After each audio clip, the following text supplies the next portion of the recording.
Good afternoon and welcome to the 228th episode of the Georgia Farm Bureau Georgia Prep Sports Drive for the GHSA State Title. We've got two great guests today. It's going to be Lowndes head coach Adam Carter. There are a ton of exciting things happening down there, not only with his hire, they just opened up their indoor facility. I want to talk to him about that. And then Chamblee head coach Bob Swank's going to come on. The Bulldogs were outstanding last year. They competed in their first region games in about 2.5 seasons and had a tremendous year. Have a lot of talent returning, and then I'll get into some other news going on around Georgia and then some playoff updates. But let's go ahead and get started with Coach Carter. Hey, Coach, thanks for coming on. Hey, guys. Appreciate y'all having us on. For sure. So first thing I want to talk about is that exciting ceremony you had, cutting the ribbon on that new facility. You guys have been able to take advantage of that with mat drills. Just talk about some of the details about that incredible facility. Man, it's beautiful. I look at it every time I go in there, and it's just, a shocking deal. I mean, you have a collegiate facility on our campus. You got the full 120-yard playing surface with about 7 to 8 yards extra turf on each out of the back of each end zone. Same thing for going sideline to sideline. You got the whole 53 plus another 7 or 8 yards of work. There's a player box, everything. We got a sub-varsity game in there if we wanted to. It's just an exceptional facility that everybody here at Lowndes High School gets to use. We've had band and our color guard in there. We've had a ROTC ceremony. Baseball, who's still in the playoffs, had some bad weather. They went in there and practiced the other day. Our health and PE classes, or PE classes rather, not health classes, but team sports have went in there to do their flag football and soccer lessons. So just a facility for everybody here at Lowndes High School, all of our athletes and even our kids here at the school.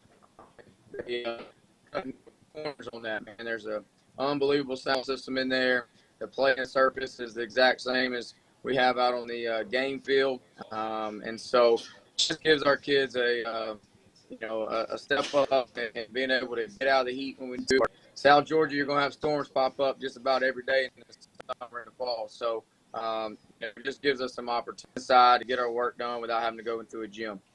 Yeah, it's such a game changer. And you mentioned all the different uses for it, but I mean, it's just exciting.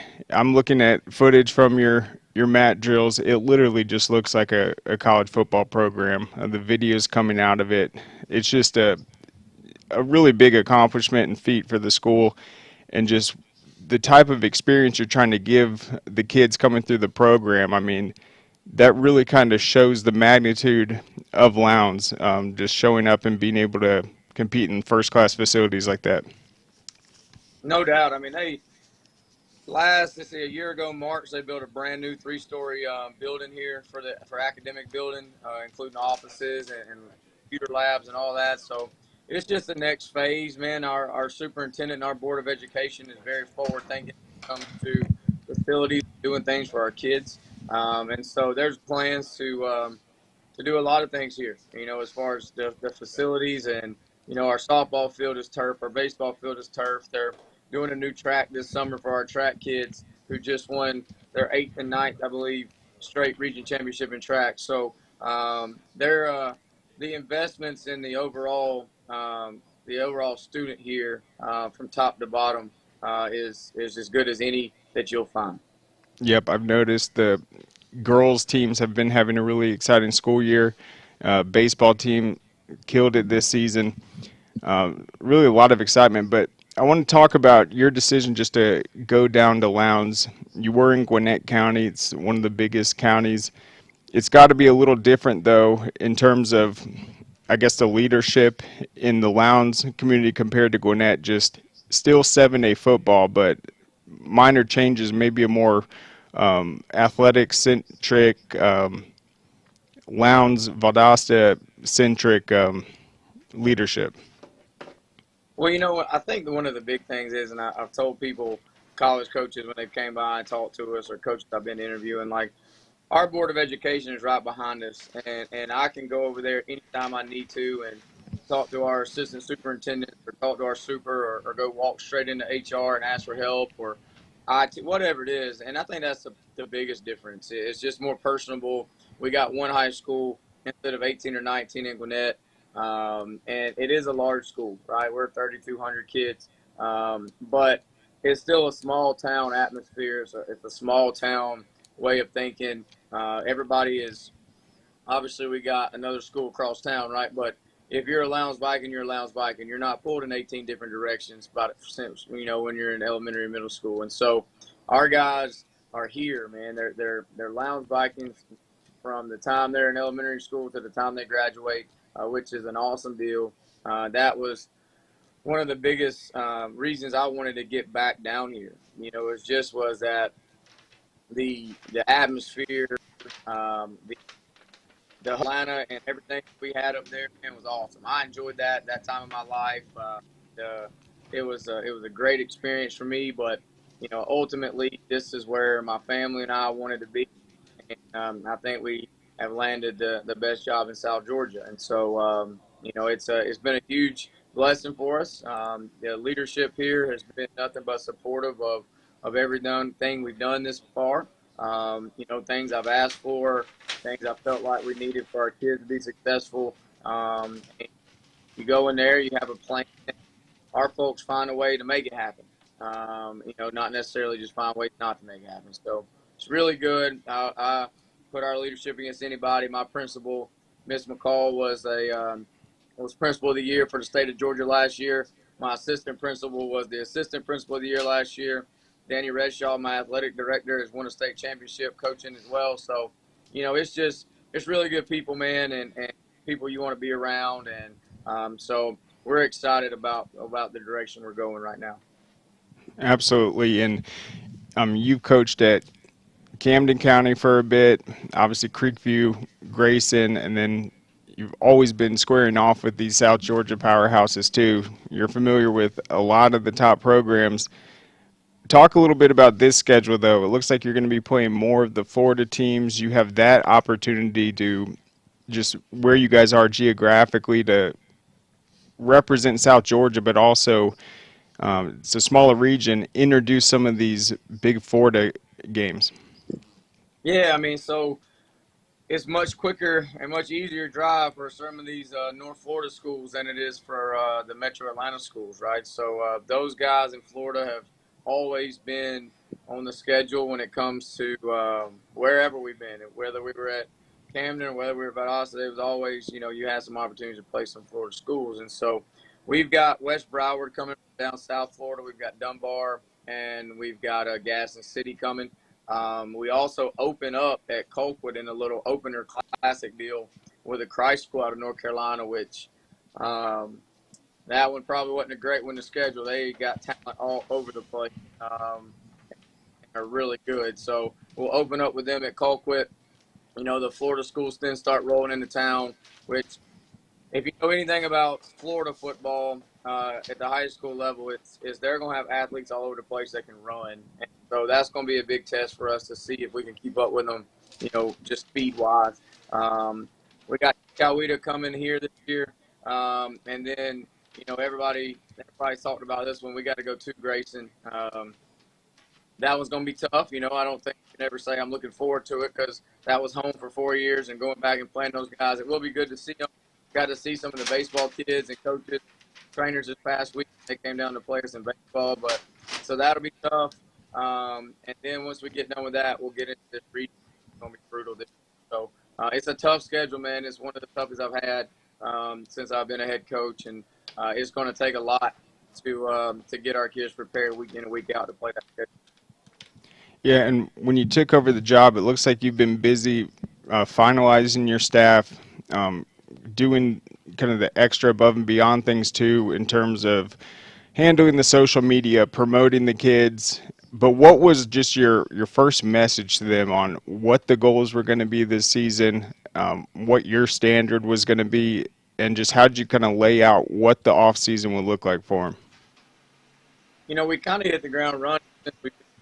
And we're still behind, right? But So as soon as you meet the kids, you kind of you got to sell yourself. You've got to establish that trust in them, and then you got to get in the weight room and show them who you're about, and show them how you want to work and do all those things. That's kind of uh, the expectations we put on ourselves are larger than anybody put on. But you know, it's not talking about winning Region One and playing for a state championship. Then you're telling sport. And so we're going to talk about those things. We're going to talk about how we're going to do things right. We're going to be physical. It's something I've been preaching for the last couple of weeks now, getting ready for spring practice. And I just want that South Georgia mentality. If you go back to the state championships that Lowndes has won, the South Georgia teams in general have won. It's a brand of football that you're going to line up and you're going to hit people and be physical and outplay them for 4 quarters because you're just tougher. And so we've got to make sure that that's the brand of football that we play. And that's the same thing we tried to take to Metro Atlanta. At Creekview Integration, we tried to take that same mentality. And so we hadn't changed, man. Everything we've done in the past, we still do.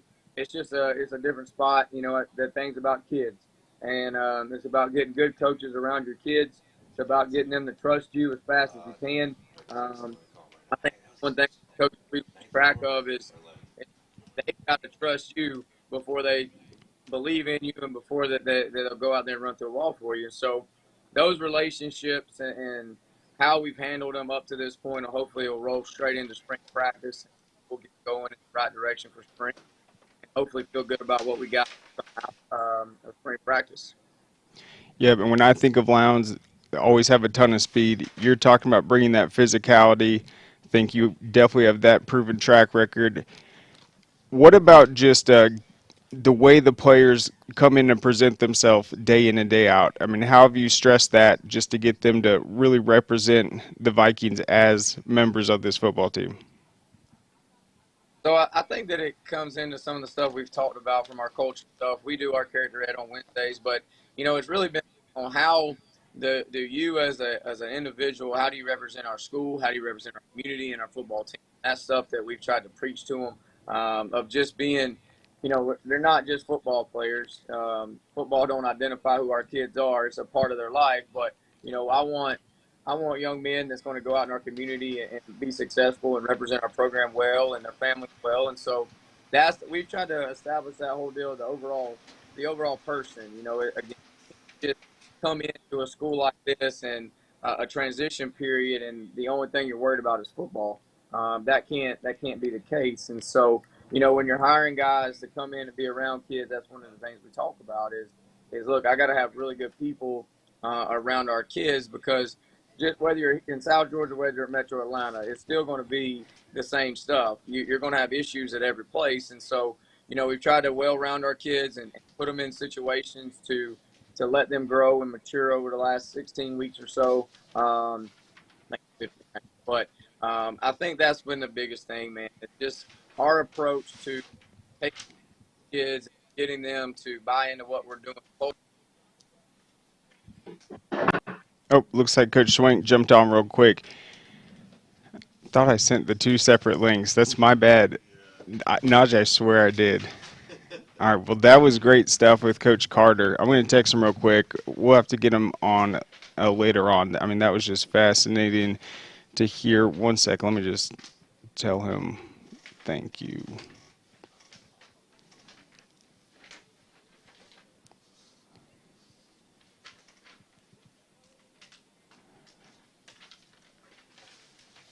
Okay. So it looks like, I mean, this spring, okay, we got him. All right.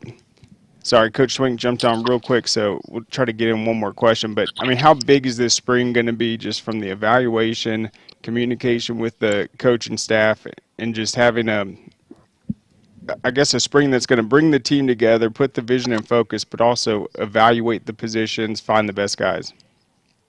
Yeah, I think that's the biggest thing, man, is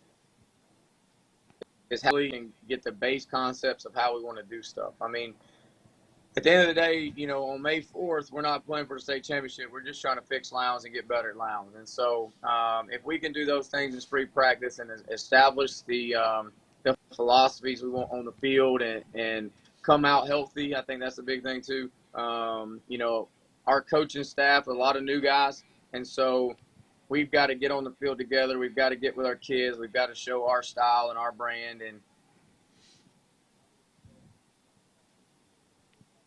All right, looks like I went ahead and texted him, so we'll have to talk to Coach Carter later on. But I just wanted to add that, I mean, this spring will obviously be huge.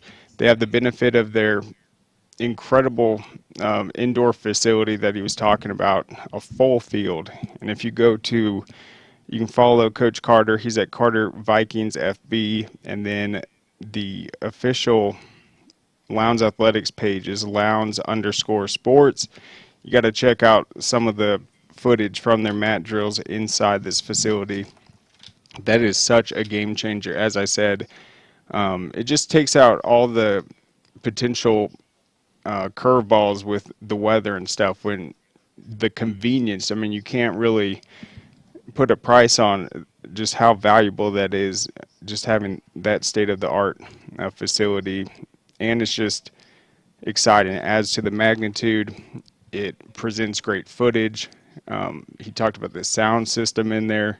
I mean, that is really exciting. And then their schedule is going to be really interesting. He was talking about playing the Florida schools. They have that out-of-state matchup that I believe is going to be at Colquitt County as part of a kind of marathon event. And then the region is going to be incredible. And then that region is only 4 teams, so typically it's 5 teams, so 4 of them will make the playoffs. They'll be looking to win. I think they came either in 3rd or 4th last year in that region, but then typically Region 1, once it gets in the playoffs, watch out.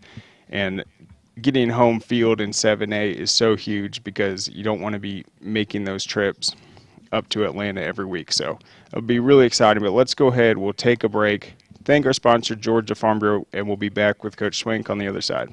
Our mission has always been to support Georgia farmers. That's why we created Georgia Farm Bureau Mutual Insurance Company, providing financial protection that farmers needed. While this remains the same today, we've grown to protect all Georgians through home, auto, and life insurance. From the very beginning and into the future, we stand for every Georgia community. We are a Farm Bureau. All right, Coach, how's it going?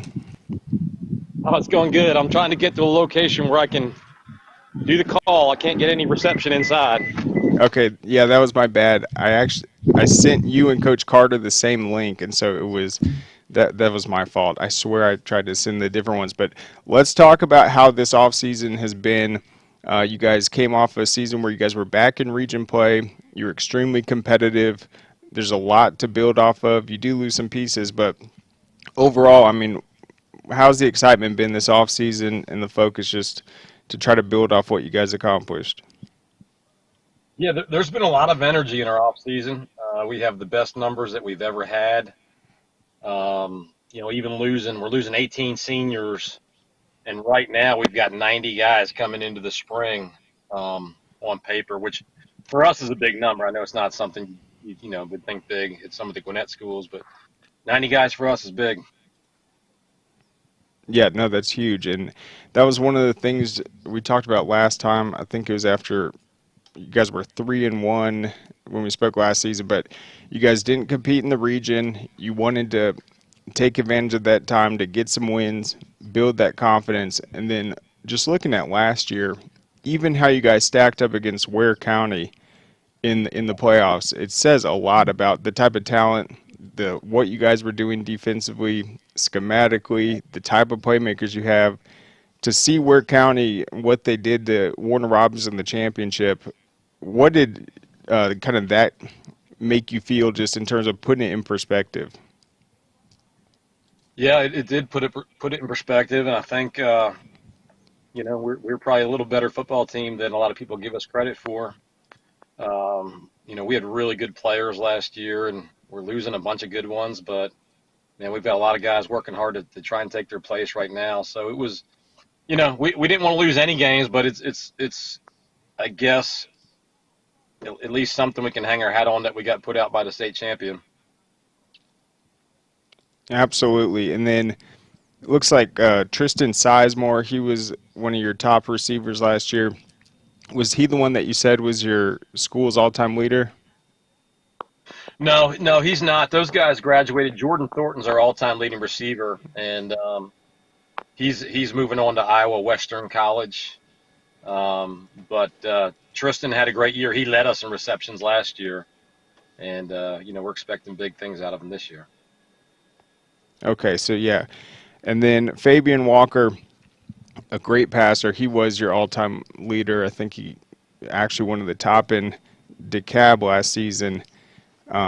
He was able to do a lot of things. He added that running element when he needed it last year. That made you guys a lot more dangerous. So, I mean, what's that effort looking like to try to replace your passer? That's it, right? That's the question I get asked in the hallway by teachers and other people walking around Chamblee. We don't know the answer to that right now. We have 3 position players, 3 seniors who are good, solid position players for us, all competing to try to become the starting quarterback. And we start spring ball on Wednesday afternoon, so those next 14 days will tell us a lot about who is going to be the quarterback. We've told those 3 that, we're going to come out of spring practice with a quarterback. It's not going to be, we're trying out 2 or 3 for the rest of the year. One of those guys is going to be the starting quarterback coming out of the spring ball. And then how many seniors did you guys graduate last year, and how many starters are going to be returning? Yeah, so we had 18 seniors last year. 9 of them have been given an opportunity to go play college football. So, we're losing some real talented kids. But, on paper right now, we've got 21 seniors for this upcoming year. Yeah, and talk about how that was able to come together. It was so special last season. Did you get the sense maybe 2 years ago that senior class was going to be the team that was going to get Chamblee back in the conversation and kind of lay that foundation for the program to start building off of? Yeah, that's the group that came in when we came in, and they just did everything that we ever asked them to do. We made a strategic decision to go non-region a couple of years ago, and I still believe in that decision, and it worked out for us. But 2 seasons ago in 21, if we had been in the region, I'm pretty confident we'd have been a state playoff team and still had success that year. So, yeah, this graduating senior class, that they build it from ground up, and they deserve a lot of credit. Yeah, and then it's going to be the same region this upcoming season.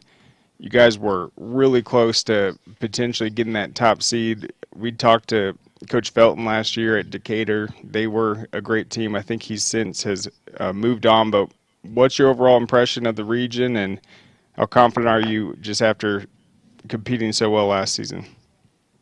Well, we're confident in our abilities. We think we're going to compete for the region championship again this year, and yeah, Decatur had a really good team and beat us on the last play of the game for the region championship. So it was like an ESPN Classic, but we were on the wrong side of the ESPN Classic. They threw a 60-yard halfback pass basically as time was expiring, and it was crazy. So I mean, they're the defending champs. I mean, we have to be looking at them, and then Tucker has a bunch of talent coming back. They're a huge football team. Across the board, their offensive line is huge. Their quarterback is huge. They're just a really big football team. And then Arabian Mountain has a bunch of guys that are coming into this season with Division I offers, so they have a bunch of talent as well. And then, MLK and Lithonia are young teams that are trying to build up just like we did. But, we're looking forward to competing for it, and our goal is definitely to try to win the region championship. Yep, and you guys were solid in all 3 phases. Offensively, you guys didn't turn the ball over much. We talked about some of the big playmakers you had at receiver, Fabian Walker. But I think last time we talked, you said there were some young kind of H-backs that were involved and were able to catch and run the ball for you. So who were some of those guys?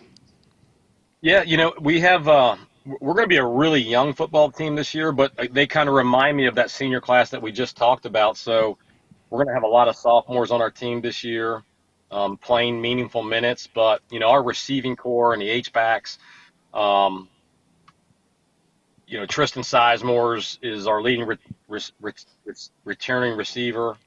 And then two of the guys that are really all three of the guys trying to play quarterback, Ashton Bolston, Dempsey Allers, and Lamario Dukes. Whichever two of the guys don't win the quarterback job, they're really good athletes, and they will play a role in the receiving game.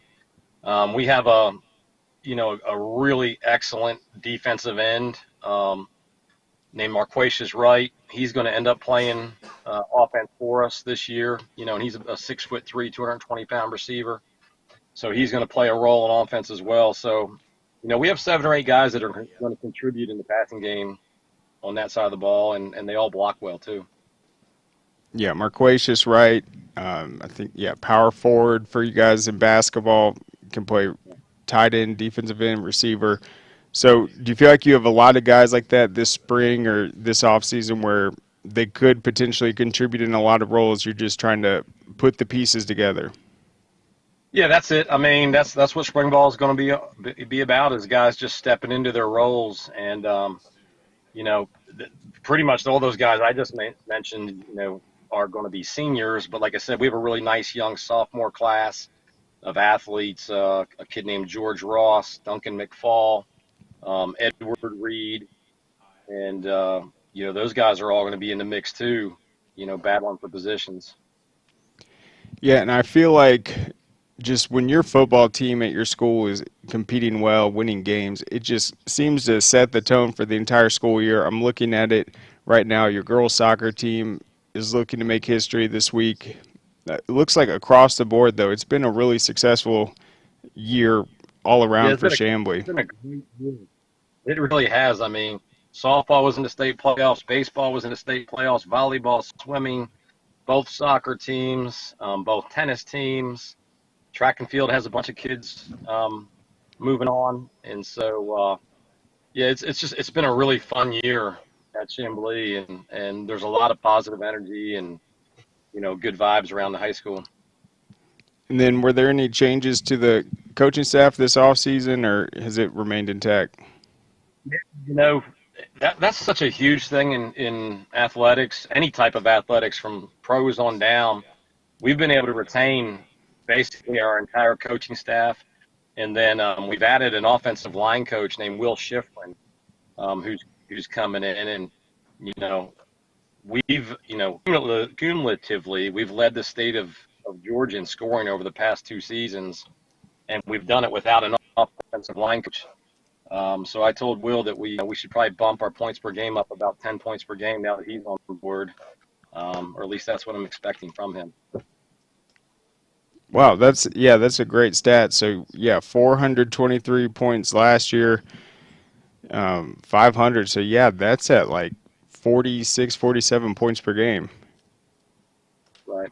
Well, that's an exciting brand of football for sure. And I know last year you said one of the goals was you wanted your team to have the most fun playing football out of any team. Like at the end of the day, that's what was most important. So how have you kind of made the offseason fun while pushing them in the weight room and just making it an enjoyable experience? Yeah, we still do that. We're just not a real in-your-face coaching staff, I guess you'd say. We're positive motivators and try to have fun in the weight room and other places. My assistant coaches took about 50 guys bowling on Friday night and said they had a great time. So just things like that. We have a lot planned this summer, breaking in a new quarterback. We're going to a bunch of tournaments and a bunch of camps, and, we should have a lot of fun this summer too. For sure. Do you know who had the highest bowling score? Coach Matt Simon, our DB coach, claims that he is the top bowl team, but he said a couple of players gave him a good run. That's awesome. And then just one more time, so who are you guys going to scrimmage before the season starts? So spring game, we're playing Northview which is my old buddy Scott Schwarzer, that I came down to Chamblee with. So we're going up to play those guys on May 19th. And then the preseason scrimmages against Miller Grove. That's a good test for us. Yep, they had a good season in 4A. And then, I got to ask you, it looks like the last time you guys won a region championship, 1982, you guys have big goals. It's about competing each week. But, how significant would that be just where 2.5 years ago you guys weren't even in a region to come in there and get a region title this year?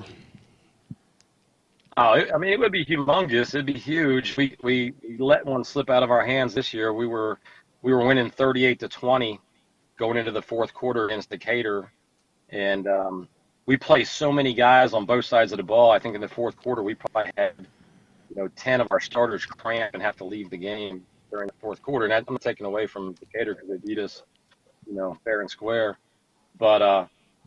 So to be that close this year and let that slip out of our fingertips, it would be huge for next year. But obviously we go into the season wanting to win each game in succession and get better each week, and hopefully that by the end of the season we're in a place where we are good enough to win the region. But we got to get a lot better between now and then.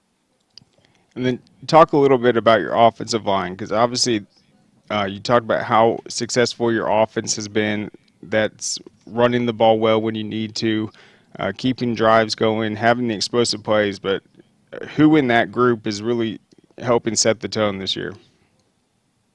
Well, it's got to be Aiden Herron. Aiden Herron's the only returning starter that we have off of the offensive line. And, that's a huge concern. We're losing 4 really good football players there. 3 of the 4 are going to go on and play college football. So, that's where the young guys are stepping in. We have some really good size and good potential with the young kids, and that's where Coach Schifrin's going to have to step in and mold those guys into a unit. But that's a big one. So Aiden Herron is the returning starter, and then we have another senior named Chris Navarrete that we're counting on to be good this season, have a good year, and then we got some young guys. Brady Devlin and Gibson Shear and John McAnally. They're all trying to battle to win a job. We have you mentioned it earlier, when things are going well, it creates just some interest around the school. So we have a senior basketball player coming out, Eli Starr. He's 6'7", 255 pounds. And although we're not allowed to practice football yet, he's been going through agility drills and stuff like that, and he looks really good in agility drills. So we're hoping that Eli can really contribute on the offensive line this year. That would be very important for sure. I forgot who I was talking to last week. They had a couple basketball guys coming out and seeing if they would stick with it. So, yeah, that would be huge, and certainly has been a successful year. Well, Coach Swank, thank you so much for coming on. We'll be checking in, and best of luck to close out this school year, and good luck to the girls soccer team. That'll be exciting. Right. Yeah. Good luck to them, and appreciate you having us on again. For sure. All right. There goes Coach Swank. So let's look at what he was talking about. So they played 10 games in 2021, couldn't qualify for the playoffs. They went 9-1, scored 504 points. That's 50 points per game. Last year, they go 8-3, 4-1 in the region, 423 points scored in 11 games, close to 40 points. So it's like 45 points per game. Look back at the state of Chamblee just a few years ago. 2018, they go 0-10. They scored 36 points the entire season. So they averaged more points per game last year than they scored the entire season just 4 years ago. Offensively, that's taking great preparation in the film room. The athletes, that special senior class they had last year, and then some new young guys. And I do like their chances in the region. Decatur won it last year. They're going to have a new coach, I believe. Coach Felton, I forgot, I don't have it in front of me, but he left after a successful stint. And then you have MLK. Chamblee won that game 45-7 last year. That was their first region win in about 3 seasons. They're going to play Tucker again. That was a really close game, 15-10.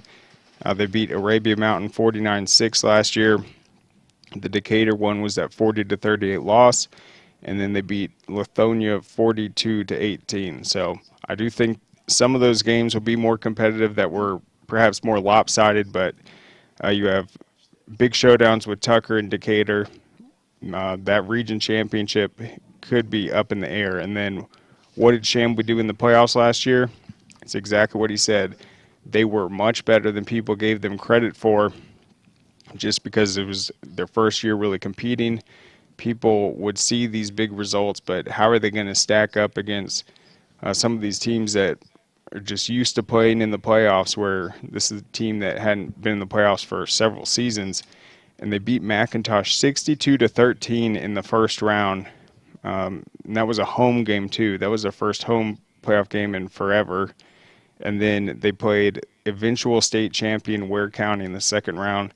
That was a 24-7 game, and it was really close until the end. So, I mean, I saw what Ware County did in the state championships and throughout the playoffs.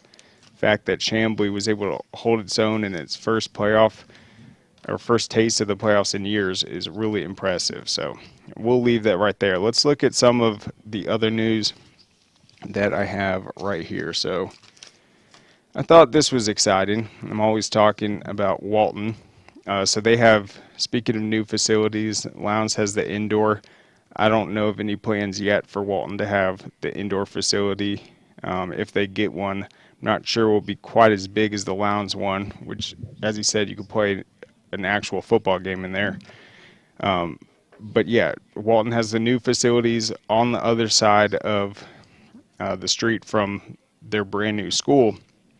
And they're going to be building a $1 million bridge that is going to connect it. And I think that is the smart thing to do. I guess a crossing guard could do that, or you can just build a bridge and the students will be able to get back and forth safely. So that'll be exciting. I told Najee last night, it looks like the plans are going to be done in December. So if Walton wins the 7A state title, I personally will hang a banner from that bridge at the end of this season. And I'll even put my name on it, so no one can say, who did this? Get this down. No, I will zip tie it up there. If they want to cut it off, they can. But I'm telling you, I was talking to a lot of people this weekend about Class 7A football. Obviously, Lowndes is going to be great. Grayson, Colquitt, Carrollton. But this Walton team, what they were able to accomplish last year, they've got an offense that I don't know how anyone's going to be able to really dial up a plan to stop them. If they stay healthy, and just with their experience, the quarterback with Hecklinski, Makari Bodiford, a guy that can take 20, 30 carries, even a great offensive line. Hunter Teal, perhaps the best tight end in the state. Maybe not recruiting wise, but in terms of just playmaking ability, his understanding of the game, the clutch factor. You got Wyatt Sonderman, you got Cameron Lloyd, you got a defense with Ashton Woods. He's going to be like a 4-year starter, one of the toughest, hardest hitters. I mean, this year for Walton, they get that home field in the playoffs, and if that bracket starts to go in their way, I really think they have a good a chance this year as they have, and they've obviously had some great teams, but I mean, everyone was talking about it this weekend, just what Walton, how excited they're going to be, and they, of course, will open the year against Grayson. Let's look at some of the other playoff results, starting with baseball. So the action for 7A, that's going to take place May 4th and 5th. Got a big game between North Gwinnett and Lowndes. Walton and North Paulding, that'll be a big-time matchup. Walton had a 3-game series win in the first round, but then was able to sweep Buford in the second round. North Paulding's been great this year. They're coming off a 3-game series win over East Coweta. You got Parkview playing Decula. Parkview's been on a roll. They only have one in-state loss to Marist this season. And then you have Mill Creek playing Hillgrove. I've been impressed with Hillgrove this season. Their latest playoff series win was a 2-0 sweep over Carrollton, 11-1 and 1-0. Giving up one run in the second round, that shows a lot about their pitching. In 6A, Blessed Trinity is the first team to advance. It looks like they played on Saturday. They swept Allatoona. They're going to be awaiting Marist and Houston County. Looks like Game 3. Oh, that's a huge one. That's going to be today at 5 o'clock. Marist. Can they pull off the upset? They've already beaten Parkview this season. Houston County, I don't know if they've lost a 3-game series this season. They have lost a game or two, but that's going to be huge. So Houston County won Game 1 8-3, and then Marist took Game 2 7-3. Who's going to be on the mound? That is a must-see game today. Etowah has advanced. They're going to play the winner of St. Pius and Thomas County Central. Then you got Woodward and River Ridge. That's a quarterfinal matchup. And then the other two that are yet to be settled, that's going to be Tift County against North Atlanta. That's going to be at 2 o'clock today. And then Pope against Woodstock. That's going to be at 6 o'clock. Very interesting. Pope and Woodstock are both defending champs. So 6A, we said it was going to be the best in terms of the potential parity. And yeah, today's going to be huge with those Game 3s. Cartersville in 5A, they've been the top-ranked team. They cruised to the quarterfinals with a sweep over Cambridge, the number 2 seed out of Region 6. You got Greenbrier and Northside Columbus playing Game 3 today. Loganville and Locust Grove both advanced. Decatur's awaiting the winner of Flowery Branch and Centennial. And then McIntosh is going to play Winderbarrow. Let's look at 4A real quick. Westminster had a big series win over Cedartown. Cedartown was a top-ranked team. It shows a lot out of Region 6 with Westminster punching that quarterfinals ticket. Region 6 also has, let's see, Holy Innocents. They're playing their Game 3 today against East Forsyth. The winner of that will play LaGrange. And then Cherokee Bluff is looking to take Game 3 against Lovett, the top seed out of Region 5. That will be at 6 o'clock. So Cherokee Bluff lost Game 1 16-6 and then won 7-6. Cherokee Bluff's been at the top of the rankings. They came out as the 2 seed to North Oconee, and that loss to North Oconee, I think that was the first series they've lost, but that's been a trend the entire season for them. They'll win a game 16-6 and then lose the next one 16-6. They've had a ton of these lopsided back and forth series, so they took a critical Game 2 7-6. We'll see what happens today. You got Perry playing Wayne County, Stars Mill playing Bainbridge. North Oconee advanced in convincing fashion, 14-3, 11-7 over Pace Academy, and they're awaiting the winner of Whitewater and West Lawrence. Ton of Game 3s in 4A. The only teams that have advanced in 3A, Savannah Christian, Franklin County, and Pike County.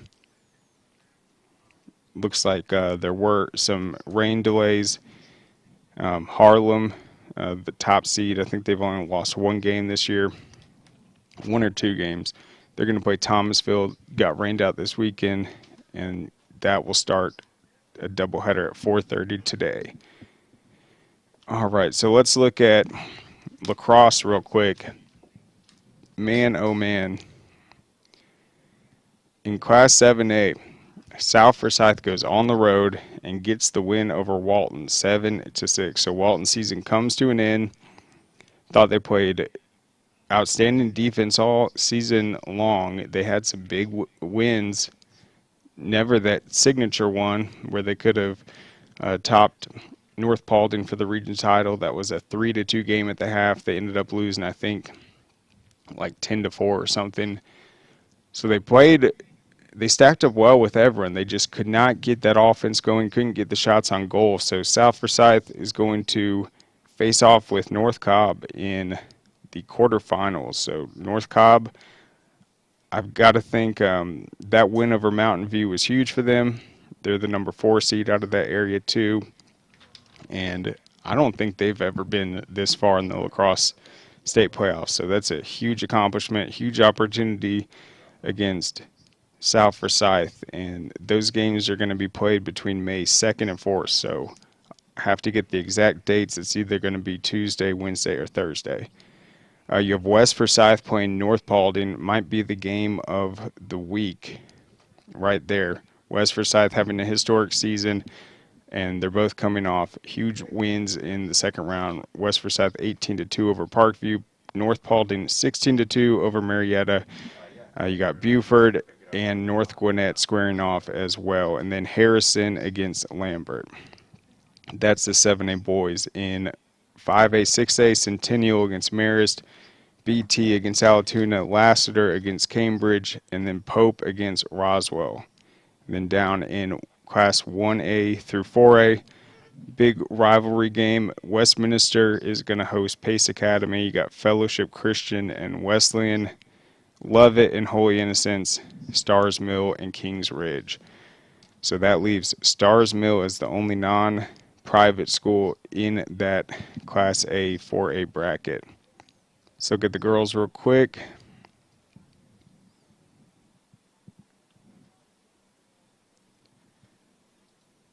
All right, in 7A, the Walton girls are going to play Brookwood. They'll be at Brookwood. Brookwood's having a historic season. They're coming off a 13-7 win over Marietta. Walton beat South Forsyth 17-7. You're going to have Cherokee playing Milton, the gold standard. And then Hillgrove against West Forsyth and North Paulding against Lambert. Let's look at 5A and 6A. You have Johns Creek playing Creekview. That will be a rematch of their previous meeting this season. Creekview got the best of them, but we will see. Johns Creek is having a great year. They've been on a roll, coming off a 23-2 win over Richmond Hill. Creekview is coming off a 14-6 win over Pope. Blessed Trinity is going to play Alpharetta. River Ridge is going to play Roswell, and then Cambridge against Lassiter. And then in the Class A 4A, Westminster at Mount Perrin, Mount Pisgah at Wesleyan, Pace Academy at Columbus, and Stars Mill at Fellowship Christian. So Columbus and Stars Mill are the lone public schools on the girls' side. And then we have our soccer state championship matchups set. That will be May 2nd through 5th at McEachern and Duluth High School. And let's see, on Tuesday, in the Class A Division II girls, that's Towns County against Aquinas. The boys, Division II Christian Heritage against Georgia Military. Then at Mercer at 5 o'clock with the Class A Division I girls, it's going to be tomorrow. Mount Perrin against Paideia, and then on the boys, Atlanta International against Paideia. Wednesday at McEachern, Class 2A, Fellowship Christian versus Athens Academy in the girls' game. Providence Christian versus Tattnall County in the boys' game. At Mercer, starting at 5 o'clock, the 3A championships. That'll be Oconee County versus Bremen girls, and then Oconee County versus Coahuila Creek boys. Thursday, at McEachern, Class 4A, North Oconee versus Westminster girls, Johnson Gainesville versus Westminster boys. So a lot of opportunities to sweep titles. Paideia, Oconee County, and Westminster in 4A. In 5A on Thursday at Duluth High School, Greenbrier versus Chamblee, and then Dalton versus Midtown in the boys. Chamblee girls won it last year. It got stripped. They're trying to repeat. I don't think they've lost this year. They've had a 2-2 tie to Marist. All right, on Friday at McEachern, Roswell against Marist in the girls' game. Lassiter against River Ridge in the boys, and then it will conclude on Friday at Duluth High School. 7A girls going to be Denmark versus Walton, and then the 7A boys, Walton versus Lambert. That will be exciting. So there it is, the soccer state championships getting underway tomorrow. That'll be exciting to watch for sure.